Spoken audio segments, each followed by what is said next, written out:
Hello, scientists. I'm Izzy Wolf. Welcome back to the gaming facility. In today's episode, we are going to be doing a bit of a dive into the traits that are available to you when you start a character in Abiotic Factor.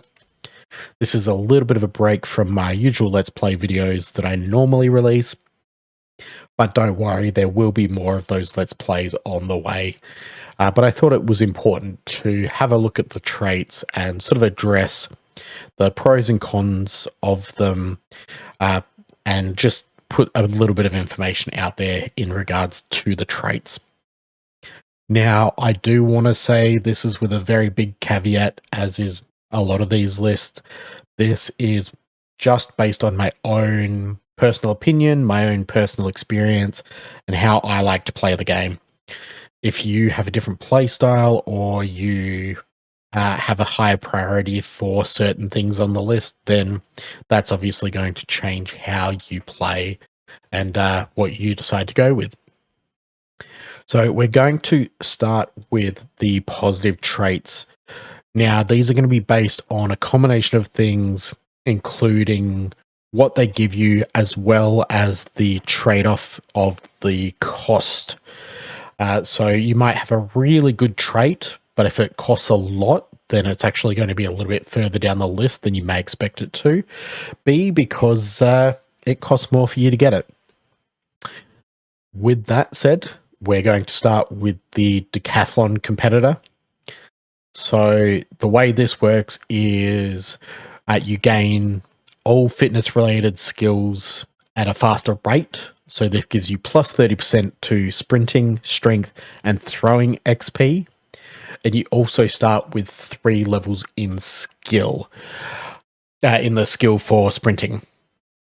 Now, I don't mind this one too much, because it does give you that XP boost. And because I do play solo, I tend to lean towards things that give me XP boost, because as you unlock more skills, there are perks that you unlock, and that's normally what I'm gearing towards to make myself as well-rounded and playable as possible.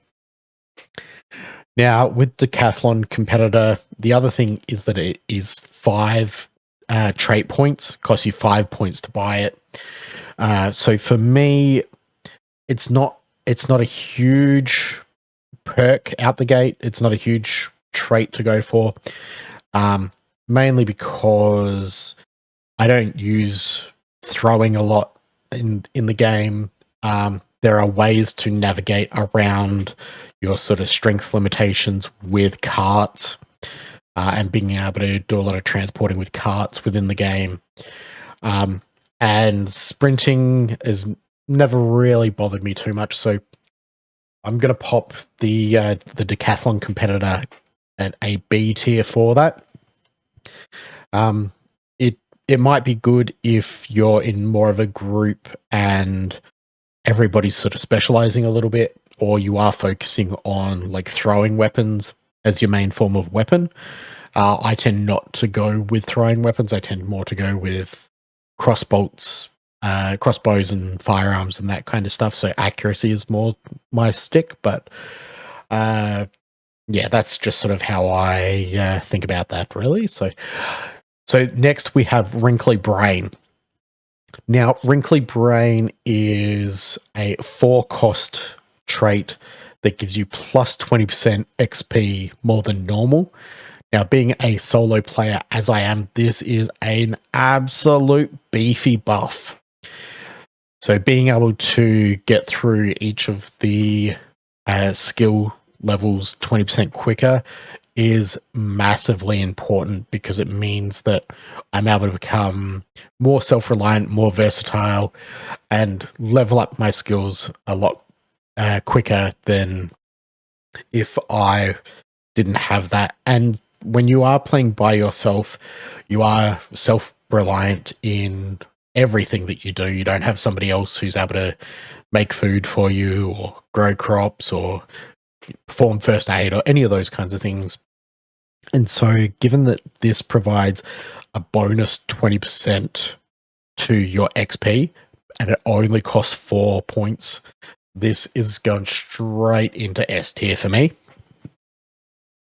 If I only had 4 points to spend, then Wrinkly Brain Meat is where I'm spending it. So next we have on the list is Night Owl. So with Night Owl, it says here you frequently work late into the night, becoming fatigued 50% slower than the average scientist. Now, this also cost 4 points, and I quite like this trait because what it essentially means is that you have less downtime. You have to return to your base less often in order to go to sleep and recover your your sleep or your exhaustion meter. And that's massive. If you can spend more time running around the facility and running around portal worlds collecting resources, and you're not having to go back to base to sleep, then that's going to be a huge time saver over the course of the game. And so I'm quite a big fan of this, given that it does reduce your fatigue by 50% compared to everybody else. So this I'm probably going to pop up in S tier as well, because it just means that you get to spend more time out and about doing more things, which means everything else runs quicker in the game, and you get to level everything else quicker because you're spending more time doing all that stuff. So next we have Hobbyist Chef. So here it says you have a love of cooking and you gain the cooking skill twice as fast. Now this skill only costs 2 points, which makes it a fairly cheap skill to pick up. I believe it's actually one of the cheapest skills, one of the cheapest positive skills to pick up, which makes it a really low cost skill. And if cooking is one of those things that you don't particularly enjoy or you think waste time, then this is a good way to cut down on the amount of time that you need to spend cooking. With that being said, there are plenty of ways to get around this. First of all, you will end up getting a lot of resources that's geared towards cooking, particularly if you're playing solo. And I find when I am playing Abiotic Factor by myself that I have resources coming out of my ears. I get resources quicker than I could possibly cook it. And so for me, the Hobbyist Chef is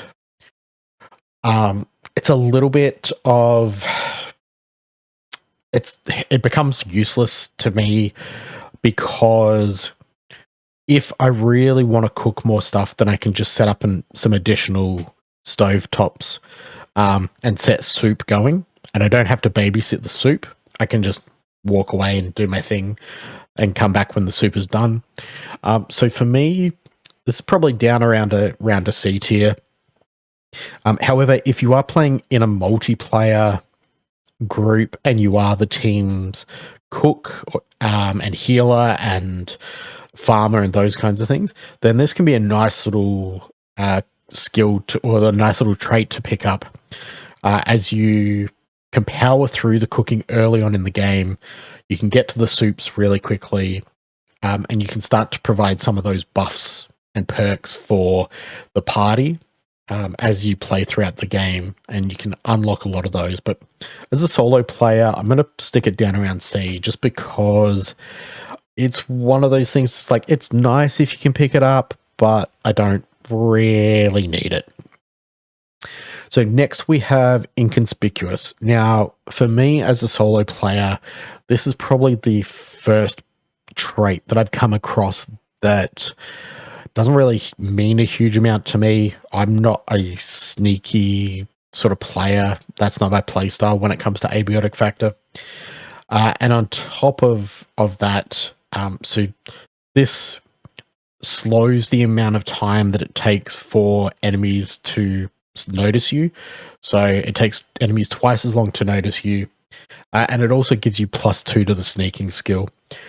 Now, if you've seen some of my previous videos, the sneaking skill is very, very easy to acquire. It doesn't take much to do it at all.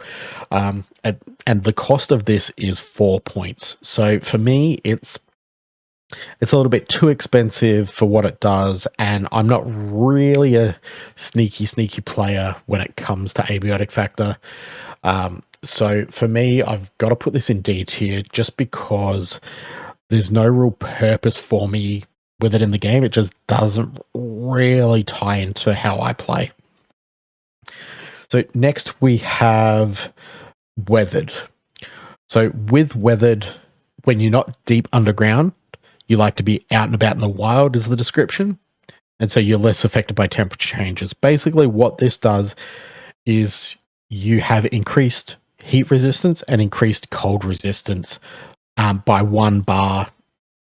So 1 bar in both directions on your temperature gauge, which you'll notice in the bottom left-hand corner when your inventory is open.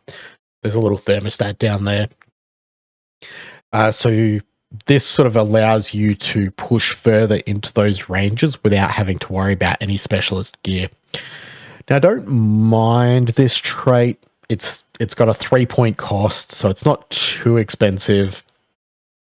It's sort of something that it can take the place of some of the temperature focused armor that you end up having to make and wear when you do enter into hotter and colder places. For me, I'm just happy to actually set up and wear the temperature based stuff. But I'd probably put it somewhere in B tier. I think Decathlon Competitor is probably a little bit more beneficial than Weathered, so I think we're going to stick it just below Decathlon Competitor, because again, it's a nice little perk to have, and if you've got a few points laying around, then sure. But for me, it's not really something that I'm going to think about too much because I know there's other stuff in the game that can sort of substitute for heat resistance and cold resistance. So the next item, the next trait that we have is the fanny pack. Now, this is a bit of a divisive trait. There's been a bit of discussion around this in the comments on previous videos. And as a solo player in early access, this used to be my S tier, #1 rank, super top priority. Like, I was always grabbing the fanny pack regardless of anything else I was looking at. The fanny pack was at the top of my list every single time. And the reason for that is because it gives you 2 extra hotbar slots to work with. And in the early game, this saves you a huge amount of running around. And the other thing is the fanny pack, at working as part of your hotbar, it also means that it gets that 25% bonus on weight reduction for any items that are in your hotbar as well. So if you've got a couple of heavy items that you're needing to lug around, like a workbench or any of those kinds of things, you can pop it into those slots and it's going to weigh 25% less compared to when it's in your inventory. Now, like I said, when I started playing the game, that was my big go-to. That was my huge, important, like, must-have item or must-have trait. But since I've been playing the game a little bit more, I've found that it becomes less and less useful as you get deeper into the game. And what I've actually realized, or what I've sort of come to feel about it, is that because there is the security backpack that is available in the little sewer area underneath the data farms in the office sector that you can access as soon as you open the double doors to the cafeteria, because that security backpack gives you a total of 21 bag slots, you have a lot more inventory space to work with straight away. You don't even need to worry about making any of the makeshift backpacks or using any of the other backpacks that are floating around. You can jump straight into using that 21 slot backpack. Now, there are going to be people out there who say that that extra bonus that you get for the fanny pack with the extra 2 hot bar slots and that 25% reduction on weight for those items is well worth it. But the thing is, this trait is given to us at a cost of 10 points. It is by far the most expensive thing on the list. The only thing that comes close is Lead Belly, and we'll get to that in a minute anyway. But for 10 points, the cost of fanny pack is just way too much. You know, as far as I'm concerned, you could take something like Wrinkly Brain, Night Owl, and the Hobbyist Chef, and you know you've got 3 fairly reasonable perks there for the same cost. And yeah, as far as I see it, fanny pack doesn't even come anywhere close to that. So for me, as far as I'm concerned, I'm going to be dropping it on the bottom of the B tier, just because I've got a bit more experience in the game, and I find that it's not really worth my time when I'm going through and playing. So next we have Thick Skin. So with Thick Skin, you have a 50% lower chance of receiving bleeding injuries. Now, this is a pretty decent little perk, a pretty decent little trait, sorry, and it only costs 3 points to get it. And this is great, particularly because as you move from like the office sector into the manufacturing sector and further sectors on in the game, you're going to come across harder enemies, stronger enemies, enemies who are more mobile, enemies who, you know, can do more damage to you. And if you are a solo player like I am, then dealing with bleeding while you're dealing with combat is a pretty big concern. Anyone who's been following my Let's Play will know that I died due to bleeding in one of my previous episodes. So having Thick Skin is a pretty solid perk, particularly if you are playing a solo run through. So I'm going to put this up around the top of A tier, because it doesn't really do much else. There's no health recovery or anything like that. It is worth 3 points when you buy it. So it's nothing super special. It's fairly brass tacks, but it does what it says on the box. It sort of looks after you from bleeding injuries. And so if you aren't good at avoiding damage, then this is going to be a trait that you'll probably want to pick up, particularly if you are doing solo playthroughs. So next we have the First Aid Certificate. So with this, you took the gate-provided First Aid Certificate course, and you start with 5 bandages and +3 to First Aid. So this is just an absolute trash can of a trait. You can make bandages from cloth very easily. So the starting with 5 bandages is basically redundant. There's no point to even look at that and consider it. And as far as the +3 to First Aid, First Aid is important if you're taking damage.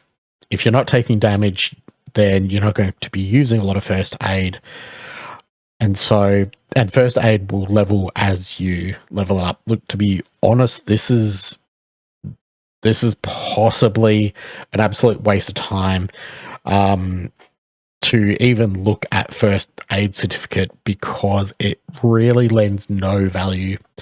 And those earlier skills are really easy to level up in, particularly things like First Aid, where you can jump off of a ledge, get a sprain or get a broken leg or something, put a splint on it, and get a level from First Aid from that. So, and it's really, really easy to get levels doing that. So I honestly really wouldn't even give this a second thought.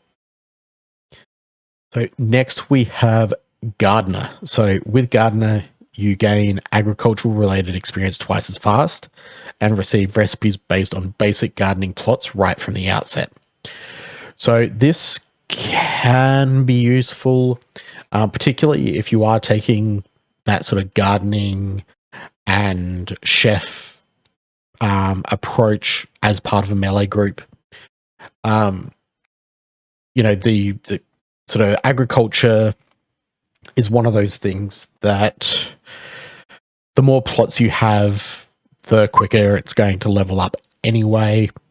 And as you work through the skills, then you're going to be unlocking recipes and those kinds of things as well. So while it's a good fit for somebody who's filling that niche within a multiplayer group, as a solo player, I'm probably going to stick it down here, low on B tier, because it's really... there are more useful things that you can take, particularly if you're playing solo, than compared to Gardener. I mean, all you really need to do is set up a few more garden plots and you'll get the XP that you're after anyway. So I don't really see the necessity for this. And gardening is a fairly low maintenance thing. As long as you're making sure that your plots stay watered, then the plants grow by themselves and you get XP from it. So it's not really something that I would spend too much time focusing on. And if you've seen my Let's Plays, then you'll notice that I don't spend a lot of time gardening either. So next we have Light Eater. So Light Eater and the following one, Naturally Moist, sort of go hand in hand with each other. So with these, you require 20% less food than others do. And with Naturally Moist, you are naturally moist and get thirsty 20% slower than others do. So both of these work pretty much the same, pretty much hand in hand. And like when you're playing through and you're doing all the cooking, you are going to have plenty of food, plenty of water, and realistically, it's just a case of taking, one or two soup bowls with you that have soup in them, and you don't really need to worry about being thirsty or hungry because you're already squared away. So these are, particularly for their costs, Light Eater is a cost of 3, Naturally Moist is a cost of 4. And neither of these are really worth anything above, that basic thing they do. So they're sort of a little bit too costly for what they do, and what they do can be easily replaced by one item in your inventory that holds soup. So both of these, I'm going to have to shut down on C tier. They're sort of interchangeable on C tier. But yeah, I wouldn't really waste any time or points focusing on either of them. So next we have self-defense. So with self-defense, you took the gate-provided self-defense course and you deal +3 damage with all melee weapons. Now, this can be a useful trait early on in the game. Before you have decent armor, before you have weapons that can do ranged attack, or you've got weapons that can do fire or energy attack. Me personally, I tend to be a little bit more of a ranged player, just because that allows me to duck behind cover, get off a couple of shots, duck behind cover, and really prevent myself from taking damage. This would probably be a little bit better if it helped negate damage, like if it helped negate 30% of all incoming damage as well. Then I might see a little bit more of a benefit of it, and it might actually incline players to go towards more of a melee build. But that +3%, that +3 damage with all melee weapons gets negated fairly easily once you start to get into some more of the interesting weapons that you can pick up. And the thing is, like this, the self-defense costs 5 points to acquire, which feels pretty expensive for what it does. So this is another one of those ones that, for me, as a solo player, I reckon I would have to drop it down on T tier. I'd probably sit it above Inconspicuous, because Inconspicuous can be more or less completely replaced just by leveling the sneaking skill. But the self-defense is not a perk, not a treatment, not a trait that I'm going to be taking. So now next we have Bladder of Steel. So this says you can hold it for quite some time. Your toilet needs are reduced by 20%. So, and this will cost you 2 points to be able to take. Now, a little bit of a controversial take on this one, but I don't see this trait to be a perk at all. I don't see this to be a positive trait, even in the slightest. And the reason for that is that you can use the fact that you need to go to the toilet to your advantage, because if you don't use the toilet, then you'll actually end up soiling yourself, and you can use a plastic bag to pick that up and then turn that into soil for farms with bioscrap. So all you're doing by utilizing something like Bladder of Steel is depriving yourself of a valuable resource that you could use to do more gardening and to level your agriculture. So for me, this is so far down on the list that I would not have it on the list if it was an option. But I want to go through and put everything on the list. So, but for me, this is just an absolute waste of points, and there's no point in you taking Bladder of Steel because it's actually to a detriment of you and being able to do farming. So next we have Buff Brainiac. So for this, you can carry 15% more weight than other scientists, and you get +1 strength. Now this costs 4 skill points to take, and it's not too bad. You'll find a lot of the time when you are doing looting and you are running around the facility, you'll normally be limited by one of two things. One will be inventory space, and the other will be inventory weight. And if you find that inventory weight is the thing that tends to cause you issue, then this could be one of those little traits that you get that just sort of pushes you over the top, so to speak, to keep things going. That said, this can still be worked around with things like the trolley carts. And later on in the game, when you have the ability to teleport back to your base.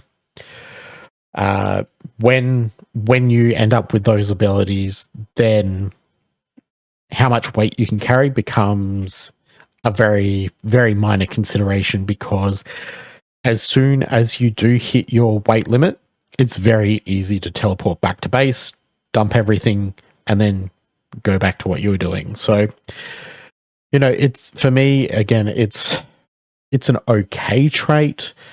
It's possibly a little bit more valuable early on than it is later on in the game. And so as a result of that, I'm probably going to stick that around B tier down the bottom.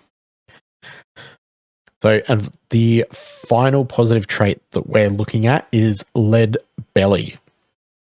With Lead Belly, it's pretty simple. You can drink tainted water without getting sick.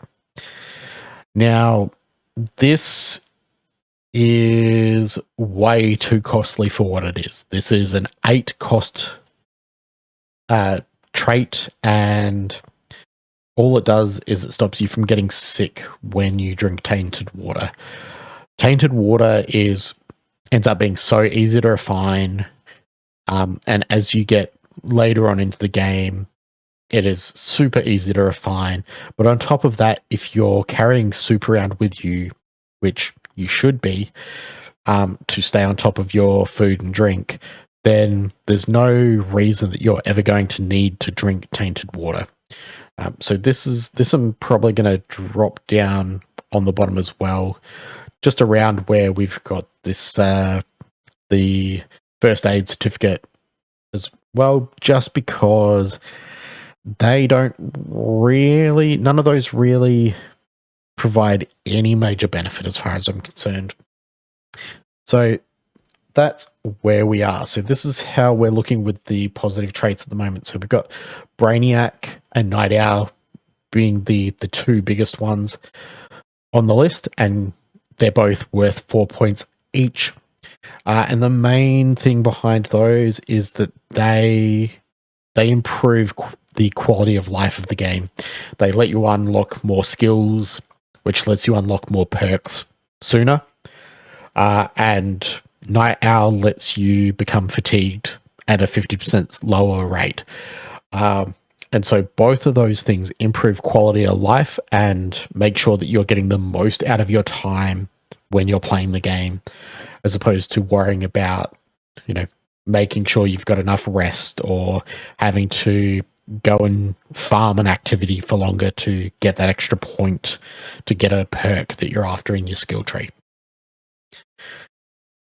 So moving on to the next list, we have the negative traits. Now, the negative traits are there to help offset let me take these down. The negative traits are there to help offset the cost of the positive traits. And there are some in here that are well worth taking. There are others in here that you should completely avoid, regardless of what sort of playthrough you are doing. Now, before I go through and start categorizing these negative traits, if you've made it to this far in the video, I'll get you to drop a like and subscribe. It's a little thing for you, but it goes a long way to help me out. And I'm trying to get towards that very coveted 1,000 subscribers, hopefully in the next couple of months, because it would be nice to make some money off of that ad revenue, which I don't currently see, but going to keep pushing towards that. So starting with trait number 1, which is fear of violence. So you refuse to engage with any combat related skills past level 5. So this includes accuracy, reloading, blunt melee, sharp melee, fortitude, and throwing. And this costs 4 points. Well, this gives you 4 points to spend on your positive traits. Now, straight out the gate, this is possibly the worst trait to take, particularly if you are playing as a solo player. This will limit the weapons that you can use and interact with during your playthrough. If you want to be able to access the things like the submachine guns and those kinds of weapons, they require higher levels of your combat skills in order to be able to utilize. So, as far as I'm concerned, fear of violence should never be taken. The only reason that you would take it is if you are playing with other people and doing a bit of a roleplay playthrough where you are solely focused on being the stay at base person who looks after the cooking and the farming and the first aid and all that kind of stuff, then you might want to do it to be able to grab a few more points. But even then, it only provides 4 bonus points, and for me, it's just absolutely not worth it. So next we have feeble. So with this, you're exceptionally frail. You have 25% lower maximum health, You break your bones more frequently from falls and blunt trauma. Again, if you are playing solo, you want to avoid this perk like no tomorrow, unless you are specifically trying to do a particular type of challenge run through. But if you're not trying to do a particular type of challenge run through, then just don't take this. This is going to give you all kinds of grief when it comes to dealing with enemies, when it comes to moving around the facility. This is just going to cause a whole bunch of headache. Next, we have narcoleptic. So with narcoleptic, your fatigue grows 75% faster than others, and you never feel truly rested.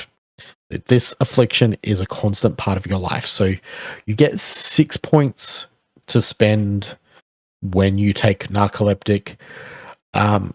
If you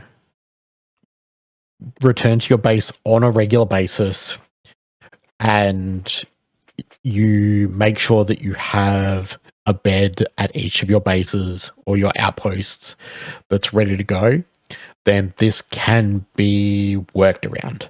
It's not great, but you can deal with it.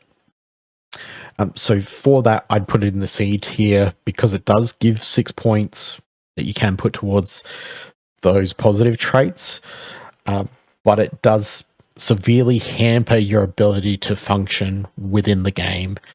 And to be honest, that's just not worth it for me.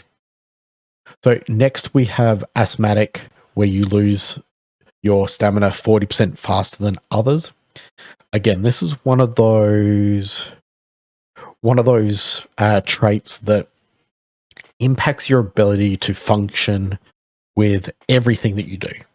Stamina is used for a whole bunch of stuff, including throwing weapons, combat, running around, all that stuff that you need to be able to do when you're out and about in the office is hampered by this. So we're going to drop that on the C tier list as well, underneath the narcoleptic, because it's just not a very good trait, and you only get 2 points to be able to spend on positive traits as a result.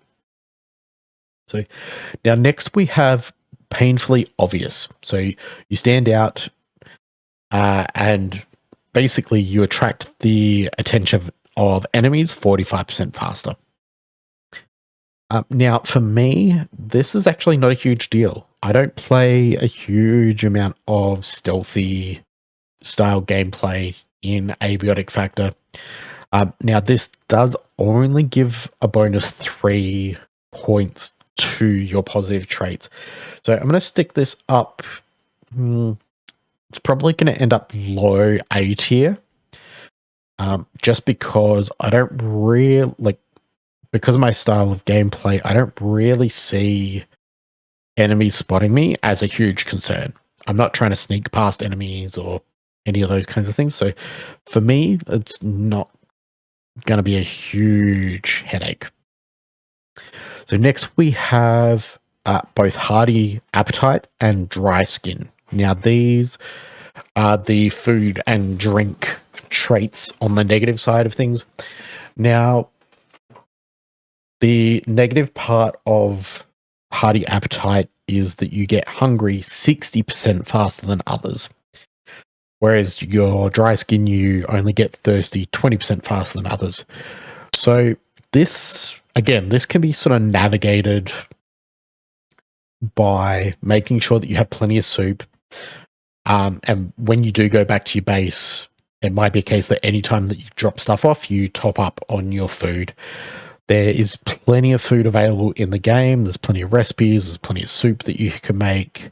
There's humongous opportunities to be able to make food and drink.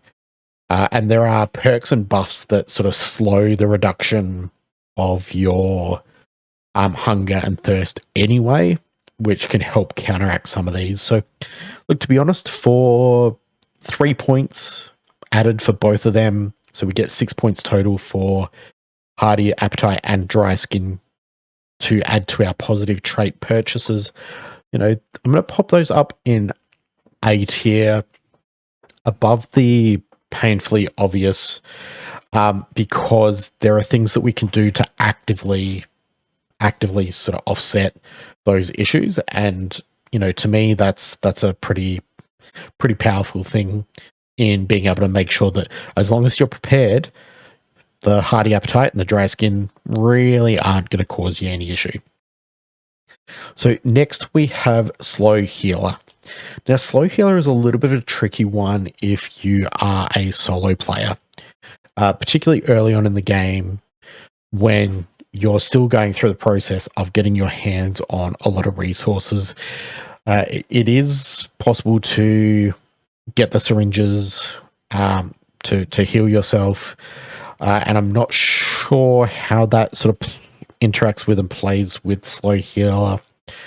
But because there are those resources there to help offset the sort of healing side of things, as opposed to waiting for your natural healing stuff to kick in, I reckon we can probably put this reasonably high. I think I'm going to pop it below the food and drink, but above the painfully obvious, because it is something that you need to be cautious of, particularly if you're playing solo, particularly if you're doing something like a melee build, then you probably want to avoid this.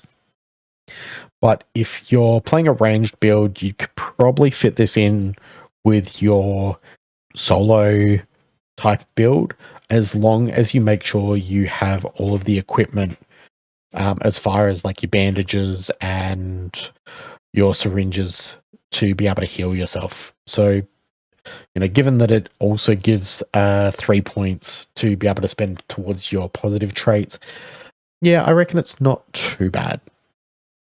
So next we have Slow Learner. So with Slow Learner, you have very stiff neurological pathways and you learn skills 20% slower than normal.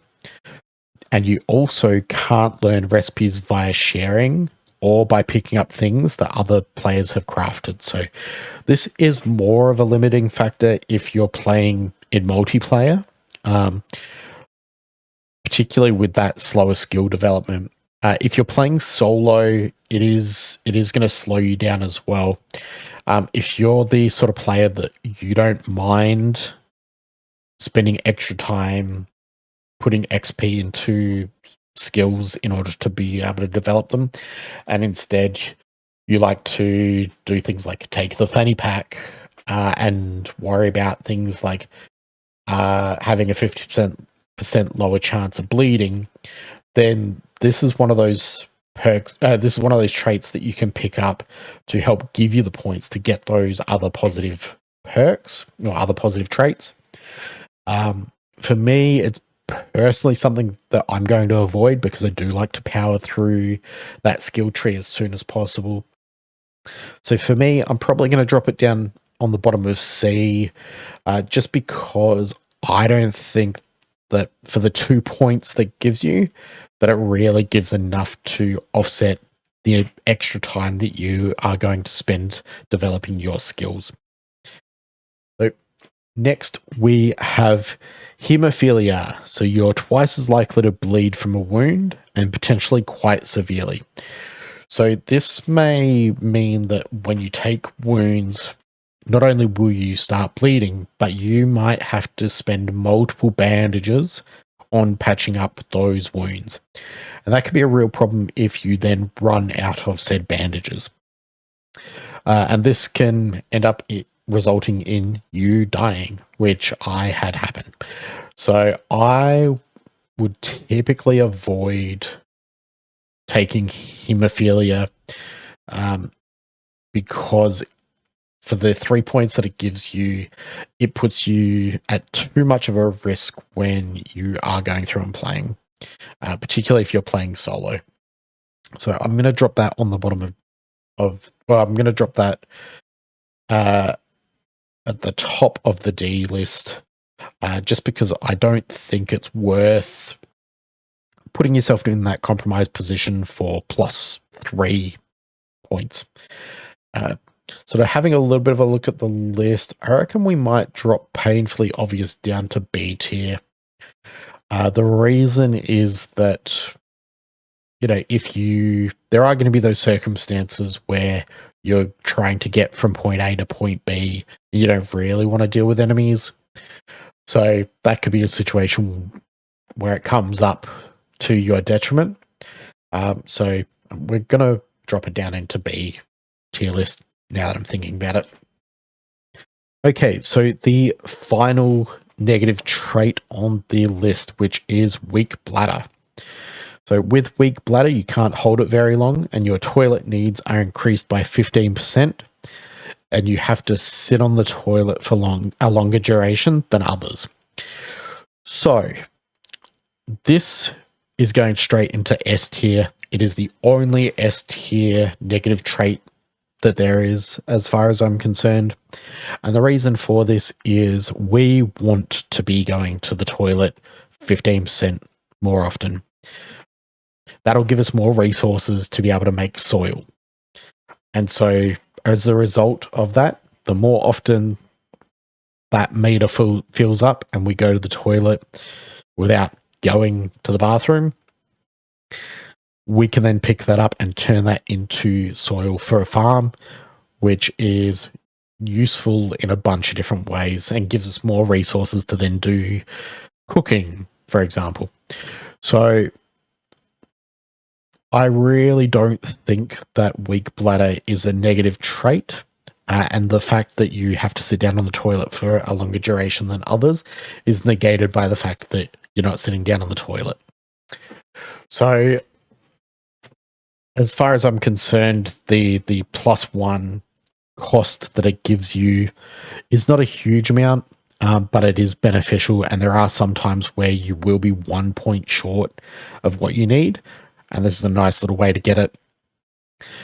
The only thing that you do need to be aware of is that when the timer does count down for needing to use the toilet in the game, because it does come up with a timer, and you soil yourself, you will then end up with a debuff where you smell, and that will stick with you until you go and wash yourself from a water source. Now, it doesn't need to be a clean water source. It can be a tainted water source. But the description that it gives basically implies that you are going to be more noticeable to enemies and attract more enemies. So that's just one of those things to keep in mind. But there it is. That's the positive and negative tier list. Again, with my top items from the positive being the wrinkly brain meat and the night owl, and my top -3 from the negative traits being the weak bladder, the hearty appetite, and the dry skin. So again, if you liked this video, click like, hit subscribe, get in the comments, tell me what your preferred positive and negative traits are and why you pick those. Again, this is all based on my opinion and my playstyle. You might have an entirely different experience. Jump in the comments, let me know what you're thinking and how you approach your positive and negative traits. Until next time, don't forget to be awesome.